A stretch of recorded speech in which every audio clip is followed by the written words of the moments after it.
30,000 Americans are set to test an experimental COVID-19 vaccine, and yesterday, the first of the volunteers received injections. That final stage testing by Moderna and the National Institutes of Health is just one vaccine being developed and tested right now. Here's Investigate TV's Lee Zurich with our COVID-19 tracker, looking at the reality of when vaccines may be widely available.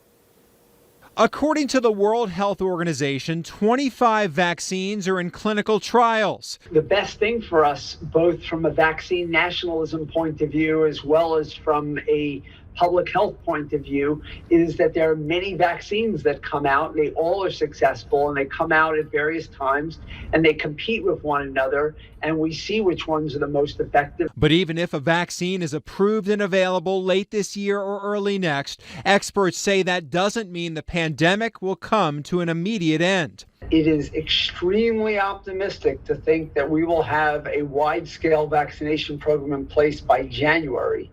It's not that it's impossible, but it's extremely optimistic. Distributing the hundreds of millions of doses of a vaccine will be a significant challenge. The challenges range from producing enough supplies, like glass vials, to transporting the vaccine around the world. Some in clinical trial require a specific temperature range. These aren't just refrigerated. These need to be climate controlled, very specific environments for transport, for distribution, for storage. And this is why I've been saying that the logistical challenge of distributing and implementing a vaccination program is at least as important as the science behind the development and testing of the vaccines. Dr. Seedal Neely from the Harvard Business School conducted an interview with Merck CEO Ken Frazier on race, COVID, and vaccines. I think when people tell the public that there's going to be a vaccine by the end of 2020, for example, I think they do a grave disservice to the public.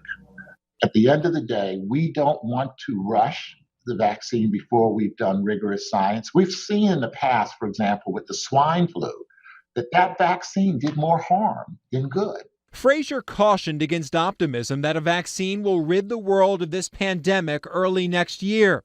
When we do tell people that a vaccine's coming right away, we allow politicians to actually tell the public not to do the things that the public needs to do, like wear the damn masks. And once a vaccine is approved and distributed, experts also worry some may not want to take it. We still have to deal with vaccine hesitancy and the trust deficit that has been accumulated over the last few years and accelerated over the last few months. Though several people informally polled in Mississippi said they'd likely be willing to take the chance and try to get rid of the virus.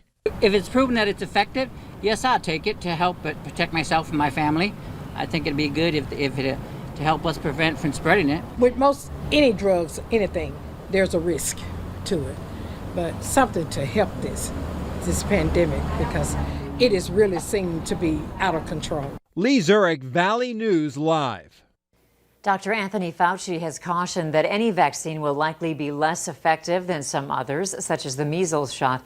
He says he would be happy with one that was 60% effective. Doctors say there's another reason why you'll want to be careful not to contract COVID, the long-term impact to your body.